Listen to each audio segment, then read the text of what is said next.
వదులు వదులు, ఇది నాది. ఇవ్వమంటుంటే నాది నాకు ఇచ్చేయి. నాకిచ్చేయి. లేదు, ఇవ్వను. ఇవ్వను. అరే వదలమంటుంటే, ఇది నాది. ఆగండి.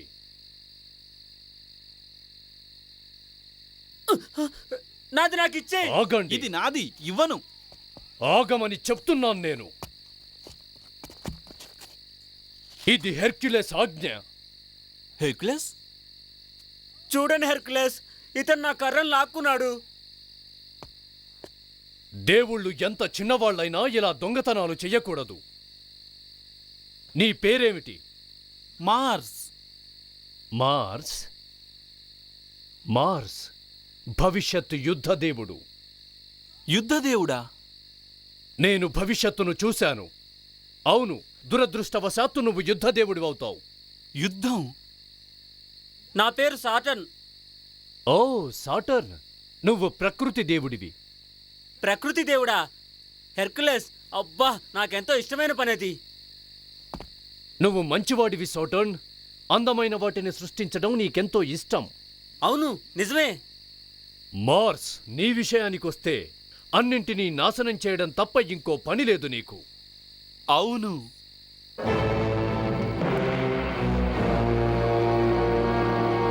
నాశనమవ్వాలి.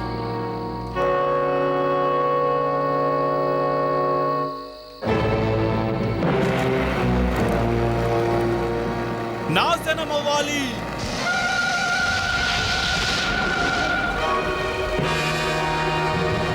యుద్ధం.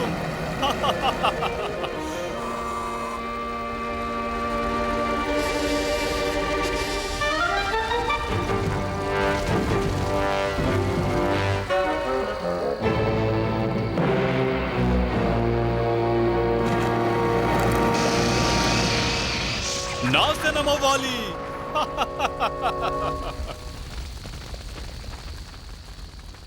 అందరికన్నా గొప్ప యుద్ధ దేవుణ్ణి నేనే, హెర్క్యులస్. నాకు నాశనం చేయటం ఇష్టం, అన్నిటినీ. నేనది గమనించాను. యుద్ధదేవుడిగా ఉండటం చాలా బాధ్యతతో కూడుకున్న పని అని నీకర్థమవుతుంది మార్స్. యుద్ధం శాంతి సాధనకు ఒక మార్గం కావాలి. ఇంకే మార్గము లేనప్పుడే దాన్ని మొదలు పెట్టాలి. యుద్ధం ఎప్పుడూ వినాశనం సృష్టించరాదు, అది సామరస్యం నెలకొల్పాలి. నాకు సామరస్యం ఇష్టం లేదు. నువ్వు నేర్చుకోవాల్సింది ఎంతో ఉంది మార్స్. నీ వయసులో ఉన్నప్పుడు నేను ఇలా తలబిరుసు దేవుడిగానే ఉండేవాణ్ణి. నా ఆవేశాలను, అరాచకత్వాన్ని నేనెలాగైతే అదుపు చేసుకున్నానో నువ్వు అలాగే చెయ్యాల్సి ఉంటుంది. నాతో రా, నీకొకటి చూపిస్తాను.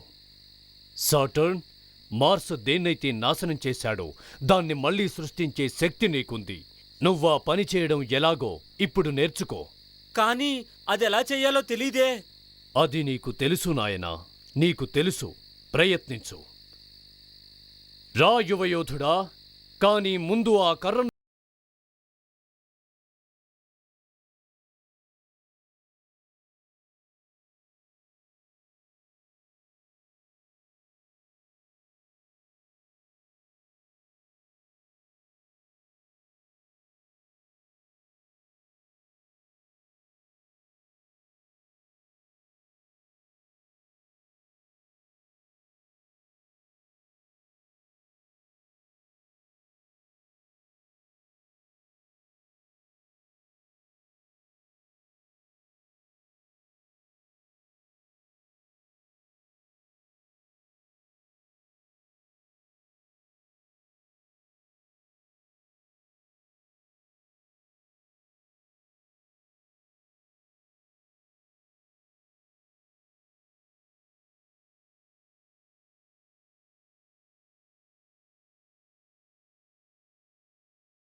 నేను నీకు శాపం పెడుతున్నాను. నేను నీకు శాపం పెడుతున్నాను. నేను నీకు శాపం పెడుతున్నాను. నేను నీకు శాపం పెడుతున్నాను. ప్రేమించే వాళ్లను కోల్పోవడం అనేది మనుషులకు ఎప్పటికీ పూడ్చుకోలేని నష్టం. నాకొచ్చిన పిచ్చి కోపంలో ఆ దేవుళ్ళనే శపించడం అనే పెద్ద తప్పు చేశాను. దానికి చాలా భారీ మూల్యాన్ని చెల్లించాల్సి వచ్చింది.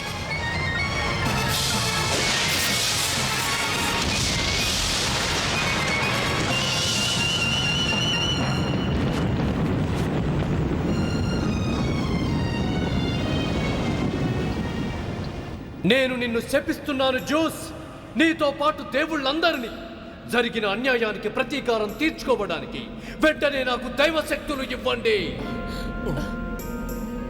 నా కొడుకే ఈ పని ఎలా చేయగలిగాడు? ఏదో కోపంలో అందరినీ శపించాడంటే అర్థం చేసుకోవచ్చు, కానీ సొంత తండ్రిపై, అది దేవలోకపు పితామహునిపై. అయ్యో జూస్, కన్న కొడుకు చేతిలో దెబ్బతిన్న నిన్ను చూస్తే నా హృదయం ద్రవించిపోతోంది. ఇలాంటి శాపం పెట్టినందుకు ఆ హెర్క్యులస్కి తక్షణం మరణశిక్ష విధించాల్సిందే. ఆహాహా, వద్దు వద్దు వద్దులే, ఏదైనా చిన్న శిక్షతో సరిపెడదాం. పాపం, ఎంతైనా నీ కన్న కొడుకు కదా. అవును హేరా, నువ్వన్నట్టే చేద్దాం. అతను పూర్తి మానవుడు కాదు, అలాగని దేవుడు కాదు. కాబట్టి అతనికిప్పుడున్న నియమాలు వర్తించవు. అదీ కాక అతనిప్పుడు దేవునిలా మారాలని కోరుకుంటున్నాడు. ఒక్క క్షణం, నేను మాట చెప్పనా? భూమిపై మానవ రూపంలో ఉండాలని అప్పట్లో హెర్క్యులెసే నిర్ణయించుకున్నాడు. మళ్ళీ ఇప్పుడు తిరిగి దైవరూపం పొందాలనుకునే దుస్సాహసం చేస్తున్నాడు. అతనే గనుక నా కొడుకై ఉంటే తప్పక మరణశిక్ష విధించేవాణ్ణి. ఆహాహా, అతను మరణించకూడదు. మనం అతన్ని క్షమించాలి. ఎందుకంటే క్షమాగుణము దైవ లక్షణం కదా. క్షమించకూడదు, అతనికి శిక్ష విధించాలి. అపోలో, భవిష్యత్ తెలిసిన దేవునివి. నా కొడుకు భవిష్యత్తు ఎలా ఉంది? జీవితమా, మరణమా? దేవుడా, మనిషా? మన వాడి గ్రహస్థితులను బట్టి, అతను పుట్టినప్పుడు కుజును స్థానం బట్టి ఆలోచిస్తే మరేమో అతనికి ఏమవుతుందంటే, ఇంతకీ తమరి ప్రశ్న ఏమిటి? క్షమించండి, ఒక్క క్షణం నన్ను మాట్లాడనిస్తే నేను చెప్పదలిచేది. ఆహాహా, హెర్క్యులస్ ని సముద్ర ప్రయాణం చేయమందాం. అలా చెయ్యడం అతనికి మంచిది. ఏ హాని జరగదు అతనికి. నా ఈ సలహా అందరికీ నచ్చిందనుకుంటాను. నీ సలహా నాకేం నచ్చలేదు. నేనైతే మనల్ని శపించినందుకు అతన్ని ఊరికే వదలను. ఒక్కసారి నేను జోక్యం చేసుకుని ఓ సలహా ఇవ్వచ్చా? పోసిడాన్ చెప్పిన దాంతో నేను ఏకీభవిస్తాను. హెర్క్యులస్ కి మరణశిక్ష విధించాల్సిందే.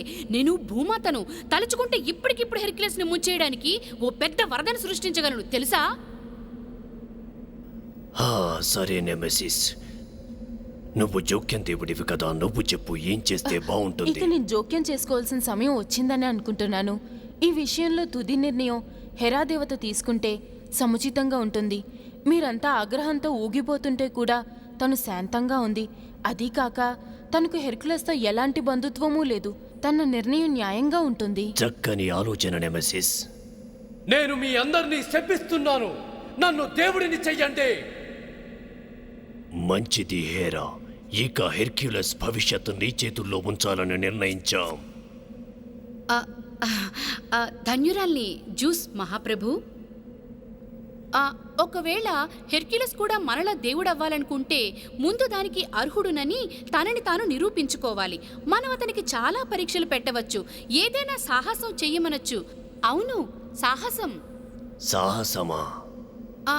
అవును, సాహసమే. తన సవతి కొడుకైన చిరెన్స్ రాజు యురేతియస్ దగ్గరికి వెళ్ళమని చెప్పండి హెర్క్యులస్కి. తను చేయాల్సిన సాహసం ఏమిటో అక్కడే తెలుస్తుంది అతనికి. అవును, నిజంగా ఓ మానవుడే ఈ సాహస పరీక్ష పెట్టాలి హెర్క్యులస్కి. హెర్క్యులస్ సాహస యాత్రలు చాలా చాలా ఆసక్తికరంగా ఉంటాయవి. అసలు మనిషి జన్మ ఎత్తాల్సిందే కాదనిపిస్తోంది. నాకు జరిగిన ఈ నష్టం భరించరానిదిగా ఉంది. హెర్క్యులస్. నాన్న, అవును నాన్ననే హెర్క్యులస్.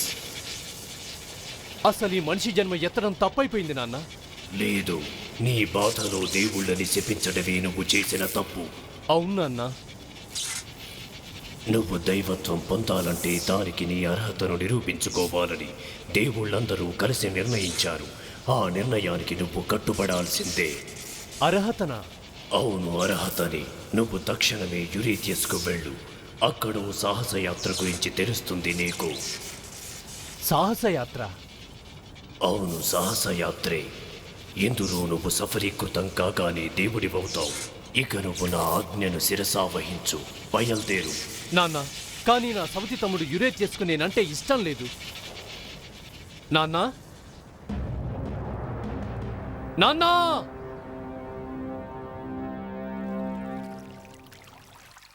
ఓ, నీకో సవతి తమ్ముడున్నాడా హెర్క్యులస్? ఉన్నాడు మార్స్. నాకన్నా కొన్ని క్షణాల ముందు పుట్టాడు. అందుకే టిర్వెన్స్కు రాజయ్యాడు. అసలు నేను రాజవ్వాల్సింది. కాని ఆ దేవలోకపు రాణి హేరా అడ్డుపడింది. నేను మొదట పుట్టకుండా ఆపింది. నేనంటే తనకి ఇష్టం లేదు. అయితే నీ సాహసయాత్ర ఎలా సాగింది హెర్క్యులస్? యురేథియస్ను చూడడానికి నేను టిరియన్స్కు వెళ్ళాను.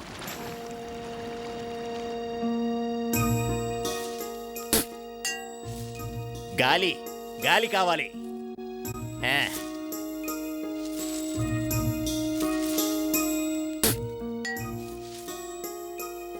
హా, ఉక్కబోస్తోంది. నా కుడి కనుబొమ్మపై ఓ చెమట చుక్క ఉంది. దాన్ని తుడవమ్మా, తుడువు.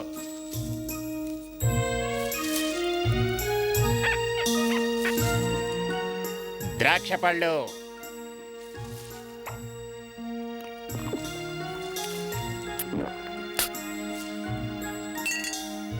అబ్బా, ఈ వేడి భరించలేకుండా ఉన్నాను.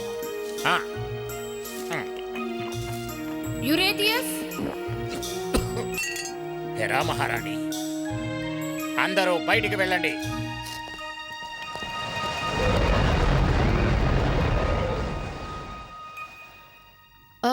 ఇంకెవరు?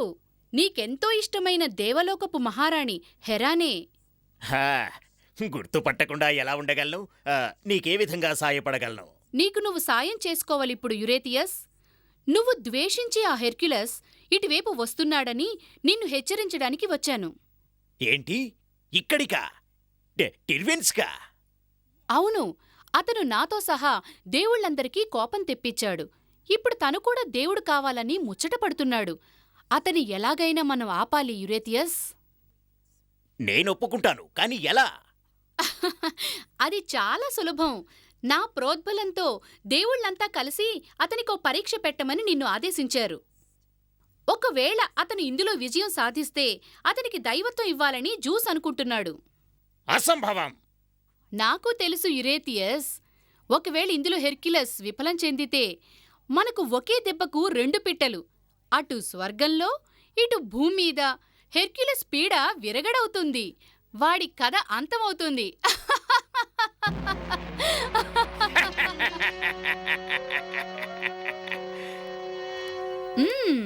ఈ పుస్తకంలో ఇచ్చిన సమాచారం బాగుంది. శత్రువుని తుదముట్టించేందుకు పురాతన దుష్ట ఆలోచనలు బావున్నాయి. అతి త్వరగా శత్రువుని మట్టి కరిపించడం ఎలా? సాధ్యం కాని సాహసయాత్రలకు పంపడం ఎలా? నాకు కొన్ని ఆలోచనలున్నాయి. ప్రపంచంలోని సముద్రాలన్నింటినీ చుక్క మిగలకుండా తాగేయాలి. ఆకాశంలో ఉన్న తారలన్నీ లెక్క పెట్టాలి. 9 తలల హైడ్రా రాక్షసిని తుదముట్టించాలి. నాకు ఆ హైడ్రా రాక్షసి పథకం నచ్చింది. హెర్క్యులస్ ఆ పని చేయడం అసంభవం. దాన్ని చంపడం హెర్క్యులస్ కాదు కదా, ఎవ్వరి తరం కాదు. ఎవ్వరి తరమూ కాదు. దైవత్వం అట దైవత్వం. వాడి పని ఇంకా కష్టతరం చేయడానికి ఆ హైడ్రా తల తీసుకుని రమ్మందాం. ఎలా ఉంది మన పథకం? దెబ్బకు తలలో జేజమ్మ కూడా దిగొస్తుంది. స్వర్గలోక ప్రాణి అంటే మాటలా మరి? అతని కార్యం నెరవేరకుండా ఇంకా చాలా అడ్డంకులు కల్పిస్తాను, చూస్తూ ఉండు. అంతా పైనుంచి.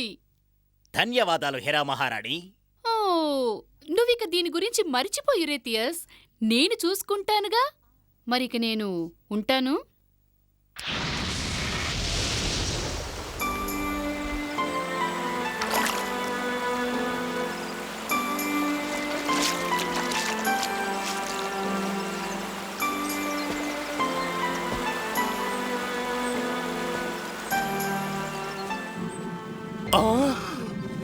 ఓ యువకుడా, నీ వెనక చూసుకో.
అదేంటి, అతను సింహాన్ని చంపేశాడు.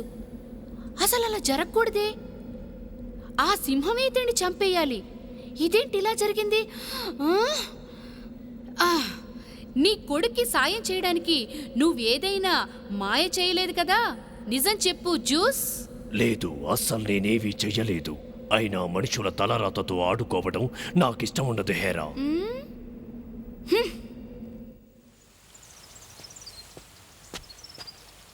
నా పేరు హెర్క్యులస్.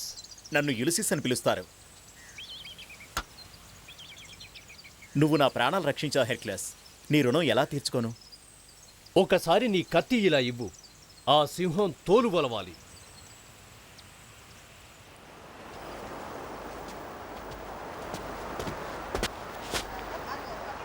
అదిగో హెర్క్యులస్, ఆ కనపడేదే టిర్వెన్స్ పట్టణం.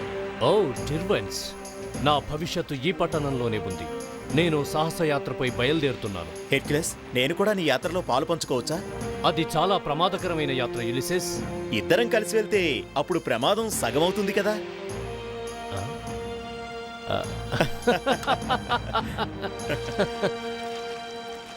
ఓ, అయితే నీ ఒంటిపై ఉన్న వస్త్రం అలా వచ్చిందన్నమాట. అవును, కానీ ఆ సింహం అలాంటి సింహం కాదు. దాని చర్మం ఉక్కుతో చేసినట్టుంటుంది. ఓ చెట్టు, మళ్ళీ చిగురించు. ఇలా కాదు. ఓ రాయి, మళ్ళీ ఒకటవు. ఇలా కూడా కాదు. దీని తోలుగుండా ఏ కత్తి దిగదు. ఆ చెట్టుని ఓ గదలా చేసి వాడకపోయుంటే అన్యాయంగా మరణించేవాడిని. నేను కూడా ఆలోచించడం మొదలుపెట్టాను మార్స్.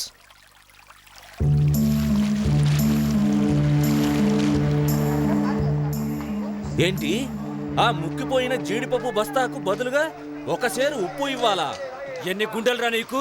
నా జీడిపప్పు ముక్కిపోయిందంటవా? నాకు కనపడేవే అలా ఉన్నాయి. ఇక కనపడనివి బూజుపట్టుంటాయి.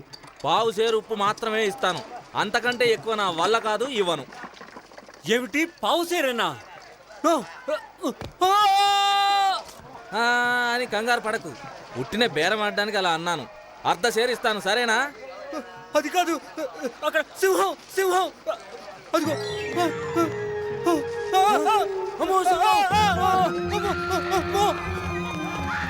భయపడకండి టిర్వెన్స్ పౌరులారా, ఇతను హెర్క్యులస్. పక్కన ఉన్న పర్వతాలలో ఓ భయంకరమైన సింహాన్ని చంపి దాని తోలు కప్పుకున్నాడు ఇతను. ఒక క్షణం, ఏది ఇంతెత్తుంటుందే? ఆ సింహమేనా? అంటే దీనికన్నా మూడింతలుంటుంది అదేనా? అవును, సరిగ్గా మీరు చెప్పినట్టే ఉంది మిత్రులారా. మనల్ని ఇంతకాలం హడలెత్తించిన ఆ కాకసింహాన్ని హెర్క్యులస్ చంపేశాడు. ఇక మనం నిశ్చింతగా ప్రయాణాలు చేయొచ్చు. హెర్క్యులస్ కి జేజేలు. హెర్క్యులస్! జిందాబాద్! హెర్క్యులస్! జిందాబాద్! హెర్క్యులస్! జిందాబాద్! హెర్క్యులస్ జిందాబాద్! హే, హే, హే! హే, హే! హెర్క్యులస్, టిర్వెన్స్ ప్రజలకిప్పుడు నువ్వు దేవుడితో సమానం. ప్రజలకు కావచ్చేమో కానీ టిర్వెన్స్ రాజుకి మాత్రం కాదుగా. ఇన్నాళ్ల తర్వాత నిన్ను కలవడం చాలా సంతోషంగా ఉంది హెర్క్యులస్. నన్ను నా తండ్రి జ్యూస్ ఇక్కడికి పంపించారు యురేతియస్. నీ వద్ద నా కోసం ఒక సాహసయాత్ర వివరాలున్నాయట. సాహసయాత్రనా? నా వద్దనా? ఆ సాహసయాత్ర కదూ గుర్తొచ్చింది. నాకు రోజు కలలోకొచ్చిందది. ఓ వింత స్వరం హెర్క్యులస్. ఆ హైడ్రా తల నరికి తేవాలని చెప్పింది. నీకేమైనా అర్థమైందా తమ్ముడు గారు? హైడ్రాను వధించాలా? అది అసము హెర్క్యులస్. దాన్ని చంపడం ఎవరి తరమూ కాదు. అన్నట్టు చెప్పడం మరిచాను. ఆ హైడ్రాను చంపి దాని తల ఒకటి తీసుకొనిరా. మరి నాకు సాక్ష్యం ఉండాలి కదా. ఇప్పుడు కల మొత్తం గుర్తుకొచ్చింది నాకు. చక్కని కళ. సాక్షాత్తు ఆ హేరా రాణిగారే నీ బుర్రలో నాటిన కళ. హెరా మహారాణినా? ఆ రాణిగారిపై ఇలాంటి అభియోగాలు మోపుతావా నువ్వు? ఒకవేళ ఆ హైడ్రాను చంపి దాని తల తీసుకురావడమే నేను చెయ్యాల్సిన సాహసమైతే అప్పుడే నేను దైవత్వానికి అర్హుణ్ణని ఆ దేవుళ్ళు భావిస్తే అలాగే కానిద్దాం. ఇక నీ అనుమతితో బయలుదేరుతాను యురేతియస్. నాకు దారిలో సహాయపడ్డానికి 4 టిర్వెన్స్ నగరవాసులను తీసుకెళ్తాను. నీ ఇష్టం, అలాగే కానివ్వు. కానీ నువ్వు నిజంగానే ఆ సాహసం చేస్తావా హెర్క్యులస్? ఏదో నాకు వచ్చిన పిచ్చికల చెప్పానంతే, దాన్ని పట్టించుకోనక్కర్లేదనుకో. అది కల కాదని నీకు తెలుసు, నాకు తెలుసు అన్నయ్య. ఇక నేను బయలుదేరతాను. నేను మళ్ళీ వెనక్కి వస్తానో రానో తెలియదు. యులిసిస్! హెలెనా, ఇతను నీ చిన్నాన్న హెర్క్యులస్. అతని మిత్రుడు యులిసిస్. ఇద్దరూ ఇప్పుడే ఓ సాహసయాత్రకై బయలుదేరుతున్నారు. తను నా కుమార్తె హెలెనా. మిమ్మల్ని కలిసినందుకు చాలా సంతోషంగా ఉంది. మిమ్మల్ని కలవడం నాకు ఇంకా సంతోషంగా ఉంది యువరాణి. మిమ్మల్ని ఇద్దరిని రాజప్రాసాదపు ద్వారం వరకు సాగనంపుతాను. ఓ, మీతో కలిసి 4 అడుగులు వేయడం మా అదృష్టం యువరాణి. మనకెక్కువ సమయం లేదు. వెంటనే లెర్నా దగ్గరికి బయలుదేరాలి.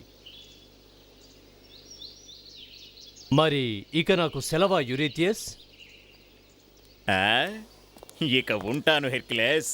వెళ్ళిరా శాశ్వత వీడ్కోలు.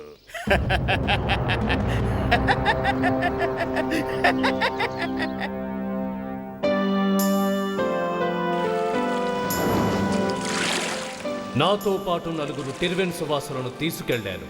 హెరడోటస్ అనే అనుభవజ్ఞుడైన నావికుడు, జెసన్ అనే విలుకాడు, అయాగో ఫీబస్ అనే 2 నావికులు. నేను ప్రేమలో పడ్డాను హెర్క్యులస్. ప్రిన్సెస్ హెలెనాతో కదూ? నేను ఊహించాను.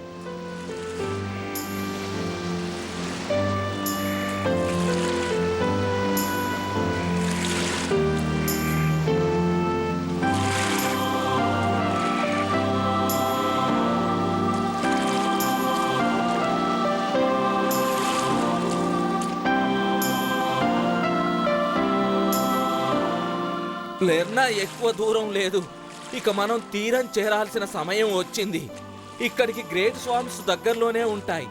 అవి దాటితేనే మనం ఆ హైడ్రా ఉండే చోటికి చేరుతాం. కానీ ఈ చిత్తడి నెలలో మనం చాలా అప్రమత్తంగా ఉండాలి. యులిసెస్, ఒకవేళ నువ్వు ఈ పడవ దగ్గరే ఉండాలనుకుంటే ఉండొచ్చు. హెర్క్యులస్, నువ్వు నా కోసం ప్రాణాలివ్వడానికి కూడా సిద్ధపడ్డావు. ఇప్పుడు నా వంతు వచ్చింది. మనం బతుకులోనూ చావులోనూ మిత్రులాగే ఉందా?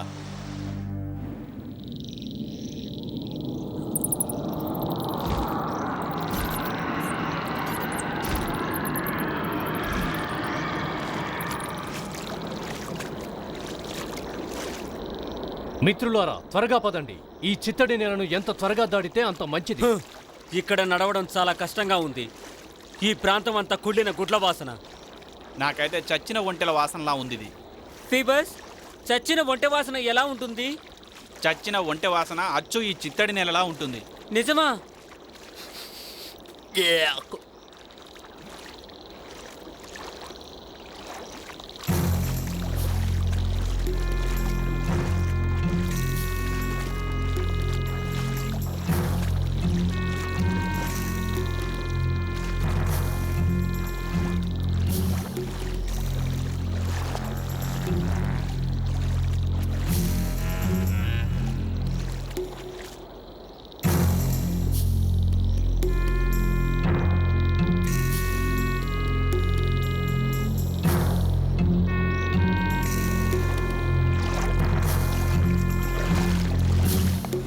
మనం ఇక్కడ కాసేపు విశ్రాంతి తీసుకుందాం. ఇప్పటిదాకా ఏ సమస్య లేదు. హెర్కులెస్ అటు చూడు. స్టింపాలియన్ పక్షులు ఇట్లాంటి చిత్తడి నేలలకు కాపలాగా ఉంటాయని పురాణాల్లో రాశారు. అది నిజమేనన్నమాట. వీటికి అపారమైన వినికిడి శక్తి ఉంటుందంట. అవి మన వైపే వస్తున్నట్టున్నాయి. స్టింఫాలియన్ పక్షులా? ఈ వింత జీవుల గురించి నేను విన్నాను. అవి హైడ్రా లాగానే చాలా ప్రమాదకరమైన జీవులు. వీటి రెక్కలు తోలులాగా మందంగా, వీటి ముక్కు లోహంలాగా గట్టిగా ఉంటుందట. అందరూ త్వరగా దాక్కోండి.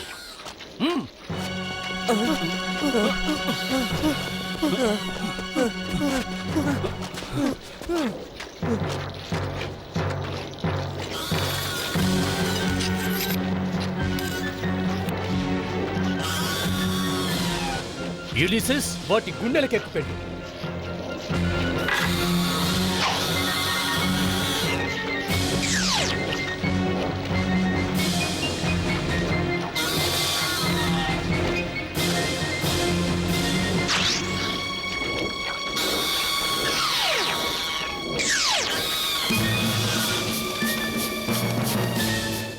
అవి చాలా వేగంగా వస్తున్నాయి హెర్క్యులస్. నాకు ఖచ్చితంగా తెలుసు, దీని వెనుక ఆ హేరా హస్తమే ఉంది. నువ్వు దాక్కో, నేను ఒట్టి చేతులతోనే వాటి పని పడతాను. లేదు హెర్క్యులస్, అవి చాలా పెద్దగా బలిష్టంగా ఉన్నాయి. మనం ఏదైనా మంచి ఉపాయం ఆలోచించాలి. ఇంకో విషయం, వాటికి చాలా సునిశ్చితమైన వినికిడి శక్తి ఉంటుందని విన్నాను నేను.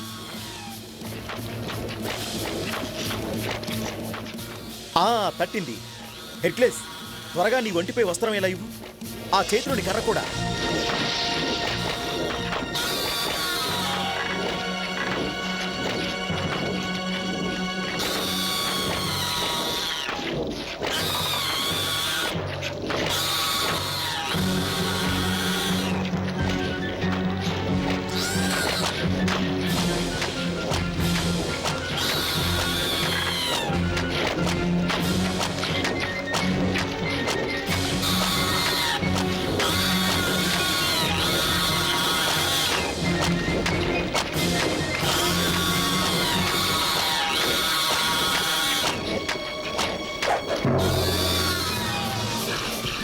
ఇది ఉపాయం హెర్క్యులస్. ఈ స్టింఫాలియన్ పక్షులకు చాలా సున్నితమైన చెవులుంటాయి. పెద్ద శబ్దాలవి వినలేవు. మళ్ళీ ఆ తోలు కవచాన్ని మోగించు.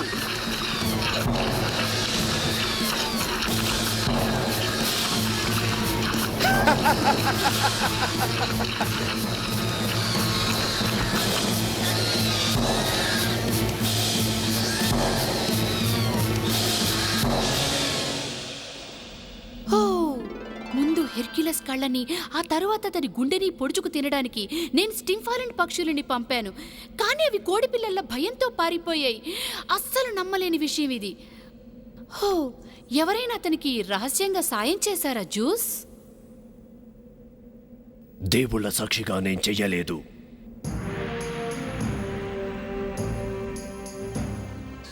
ఆ సంఘటన చాలా విషయాలు నేర్పింది నాకు.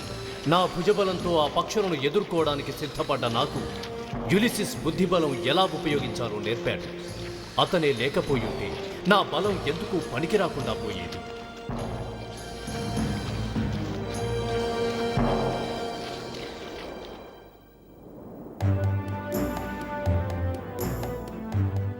ఆ ప్రమాదకరమైన చిత్తడి నేలను దాటాక మేము డయోమెడిస్ లోయను దాటాము.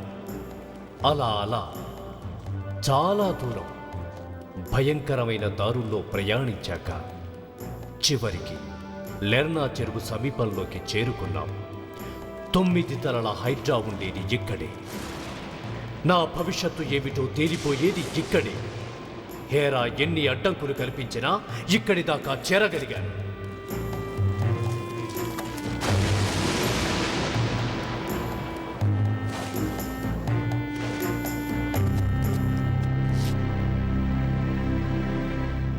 ఓ దుష్ట సర్పమా, హైడ్రా, నేను హెర్క్యులస్ను వచ్చాను. రా, దమ్ముంటే నాతో తలపడు. రా!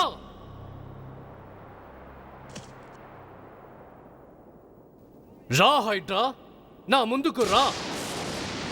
ఈ మామూలు మానవుడంటే నీకు భయమా?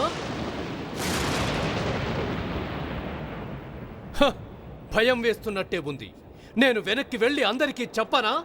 హెర్క్యులస్ తొడగొట్టి సవాల్ చేస్తే హైడ్రా పిరికిగొడ్డులా పారిపోయిందని.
ఆగండి నేస్తాలు, మనం ఇంకో మంచి మార్గం ఆలోచించాలి.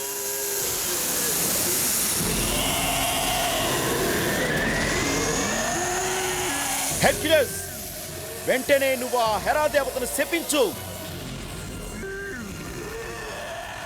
హేరా, ఓ హేరా, నువ్వు స్వర్గంలో ఉండటానికి అర్హత కోల్పోయావు. దుర్మార్గురాలా, నీకు వినపడుతోందా? ఇదంతా నువ్వే వెనుక ఉండి చేయిస్తున్నావని నాకు తెలుసు. నువ్వు ఒట్టి మోసగత్తెవు. దేవలోకపు రాణిగా పనికిరావు నువ్వు. నేను హెర్క్యులస్ను, నీకన్నా ఎక్కువ శక్తి సంపాదిస్తాను చూడు.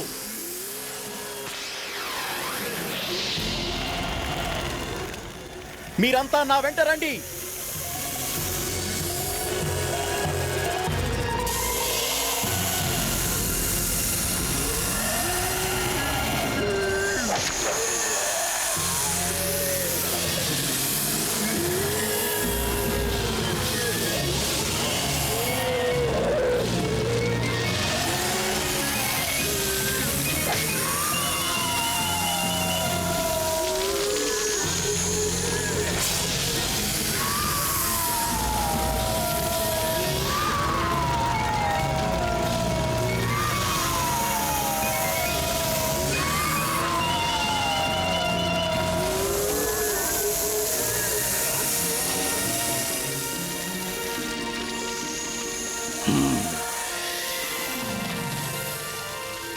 అందరూ వెనక్కి రండి.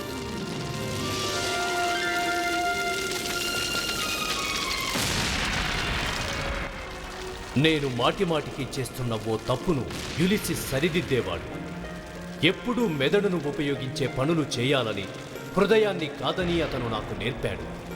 తన సహాయం లేకుండా ఆ హైడ్రా పని పట్టగలిగేవాణ్ణే కాదు. హేరా మహారాణి, జరుగుతున్న దానికి మేమెవరం బాధ్యులం కాదు. ఓ, నాకు తెలుసు ఏం జరుగుతోందో. ఈ ఆలోచనలన్నీ ఆ యులిసిస్ బుర్రలో పెడుతున్నారు ఎవరో అతనికి సాయం చేస్తున్నారు, జోక్యం చేసుకుంటున్నారు. జోక్యం. ఆ పని నువ్వే చేసావు కదూ నెమిసిస్? అవును, నువ్వే కదా ఇలా జోక్యం చేసుకుని దేవునివి, నువ్వే. అవును, నేనే మహారాణి, నేనే చేశాను ఈ పని. అయినా నేను నా కర్తవ్యం నిర్వహించానంతే. జోక్యం చేసుకోవడమా? అవసరం లేని వాటిల్లో జోక్యం చేసుకుంటావా? నా విషయంలో జోక్యం చేసుకోవద్దని చెప్పాను నీకు. అసలు ఎంత ధైర్యం! నిశ్శబ్దం. నా దగ్గర పరిష్కారం ఉంది. హెర్క్యులస్కి ఇంకో పని చెబుతాం. ఈసారి నెమెసిస్ జోక్యం చేసుకోవద్దు, సరేనా నెమెసిస్? ఈసారి హెర్క్యులస్ తనంతట తానే ముందుకెళ్ళాలి. మీ ఇష్ట ప్రకారమే జరగనివ్వండి దేవలోకపు పితామహ. ఎంత ధైర్యంరా నీకు! దేవలోకపు మహారాణిగా ఉండటానికి నాకు అర్హత లేదా? చూడు నిన్నేం చేస్తాను.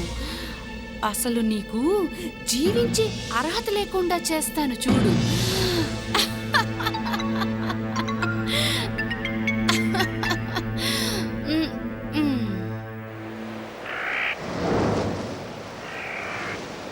ఇంకా టిర్విన్స్ చేరడానికి ఎంతకాలం పడుతుంది హెరోడోటస్? 2 రోజులు. అయ్యో, పట్టణం అంతా ఎవరో ధ్వంసం చేశారు. ఇది అచ్చున తేబేస్ నగరానికి జరిగినట్టే ఉంది. త్వరగా హెర్క్యులస్, మనం రాజప్రాసాదానికి వెళ్ళాలి. యువరాణి హెలెనా ఎలా ఉందో చూడాలి. టిర్వెన్స్ నగరంలో ఎవరూ మిగల్లేదు, చివరికి రాజు కూడా. వాళ్ళు యువరాణి హెలెనాను కూడా తీసుకువెళ్లారు. అప్పుడు మా ఇంటి తలుపుపై కూడా సరిగ్గా ఇదే గుర్తును చూశాను నేను. ఇది మృత్యువు గుర్తు హెర్క్యులస్. నేను ఇదివరకు కూడా ఈ గుర్తును చూశాను. ఇది ఆ అంతక హెలిస్ సైన్యం పనే. ఏది? ఆ ఎలిస్ నగరానికి చెందినవారా? మనం వెంటనే వెళ్దాం, పదండి. ఇంతమంది ప్రాణాలు తీసినందుకు వారు తగిన మూల్యం చెల్లించక తప్పదు.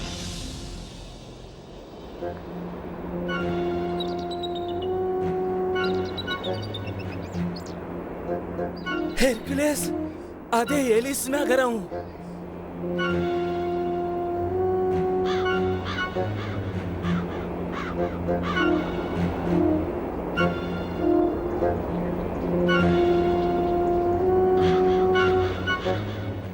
ఇప్పుడు చాలా జ్ఞానం సంపాదించాను నేను. నా సాహసయాత్ర ద్వారా ఎన్నో నేర్చుకున్నాను. ఎలిస్ నగరాన్ని జయిస్తాను, కానీ ఇదివరకులా భుజబలంతో కాదు.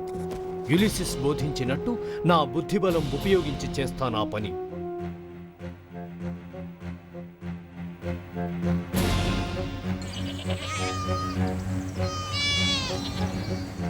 ఏ అబ్బాయి, మేము తేబేస్ టెర్వెన్ నగరాల నుంచి మా పిల్లలను భార్యలను వెతుకుతూ బయలుదేరాం. మీకిక్కడేమైనా వింత కనిపించిందా? నేనేమీ చూడలేదు, కానీ నా మిత్రులు చెబుతుండగా కొన్ని విషయాలు విన్నాను. భయపడకు, నీకే హాని తలపెట్టావు. నువ్వేం విన్నావో చెబుతావా? ఎలిస్ నగరంలోని జైళ్లలో చాలా మంది ఖైదీలున్నారని విన్నాను. రాత్రి సమయాల్లో ఆ జైళ్ల నుండి పిల్లల ఏడుపులు వినిపిస్తుంటాయట. ఖైదీలా లేక పిల్లల ఏడుపులు వినిపిస్తున్నాయా? ఏం జరుగుతోంది ఇక్కడ? విజయం సాధించి వచ్చిన సైనికులతో ఎలిస్ నగరం నిండిపోయింది. ఇక వేరే ప్రదేశాల్లోంచి తెచ్చిన పాడి పశువులు కూడా చాలానే కనపడుతున్నాయి. పాడి పశువులా? సందేహం లేదు, అవి తేబెస్ టెర్వెన్ నగరాల నుంచి ఎత్తుకొచ్చినవే. మిత్రులారా, ఈ రాత్రికి మనం ఎక్కడైనా విశ్రమిద్దాం. ఉదయం ఏం చెయ్యాలో నా దగ్గర ఉపాయం ఉంది.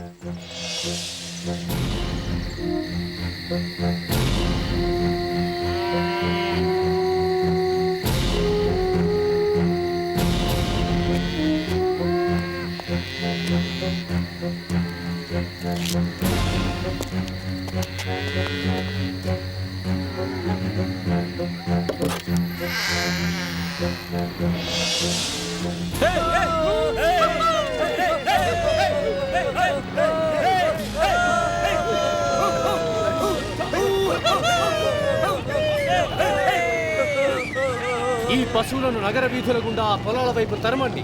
అక్కడ నా కోసం వేచి చూడండి. హెర్క్యులస్, నువ్వు జాగ్రత్త. భటులారా, భటులారా, అందరూ వెంటనే పశువుల శాల వైపు వెళ్ళండి, వెళ్ళండి. భటులారా, వెంటనే వెళ్ళి ఆ పశువులను ఆపండి.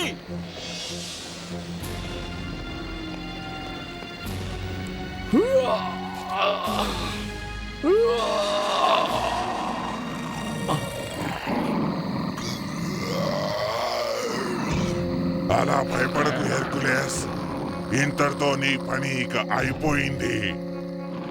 హెరా మహారాణి నిన్ను ఊరికే వదిలేస్తుందని అనుకున్నావా? ఈ సెరపస్ తన పక్కన ఉండగా అది ఎన్నటికీ సాధ్యం కాదు. నరకం నుంచి వచ్చిన మృగాన్ని నేను. హేరా మహారాణి, నేను చేసిందే సరైన పని. లేదు హెర్క్యులస్, నువ్వు చేసింది తప్పు. పైనున్న దేవుళ్ళని శపించడం ఇంకో తప్పు. నువ్వు ఒక దేవుడికి కావాలనుకోవడం మరో తప్పు. అందుకు నీకు మరణం తప్పదు.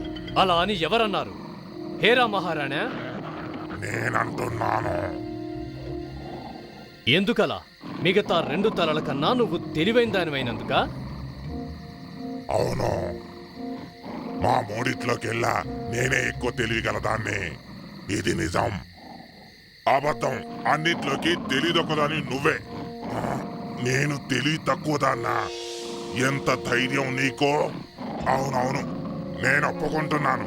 మీరిద్దరూ తెలియదొక్క దత్తమ్మలే, నేను కాదు. అవును, నువ్వు వట్టి వెదవి. నేను వెదవని కాను. అవును, తనన్నదే నిజం. నిజం కాదు. లేదు, నిజం. ఇక నీ మిత్రురాలు, అదే ఆ దుర్మార్గురాలు హేరా దగ్గరికి వెళ్ళాల్సిన సమయం వచ్చేసింది సెరపస్.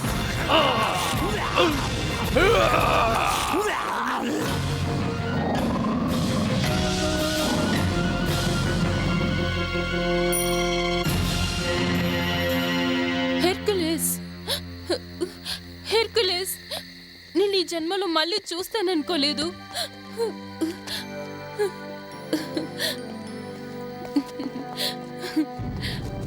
హెలెనా, యులిసిస్, దేవతలారా, నా కొడుకు మనం పెట్టిన పరీక్షలో నెగ్గి దేవుడయ్యే అర్హతను సంపాదించుకున్నాడు. అవునవును. మీలో ఎవరికి అభ్యంతరం లేకపోతే మన నిర్ణయం అతనికి చెబుతాను. ఏమంటావు హేరా మహారాణి?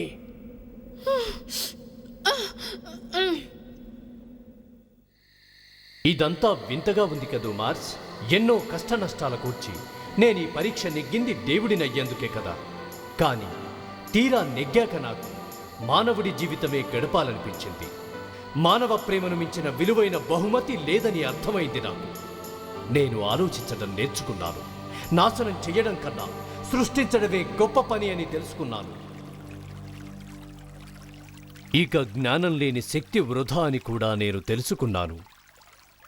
నీకు అర్థమైందనుకుంటా మార్స్. చెట్టు మళ్ళీ చిగురించు, రాయి మళ్ళీ ఒకటవ్వు.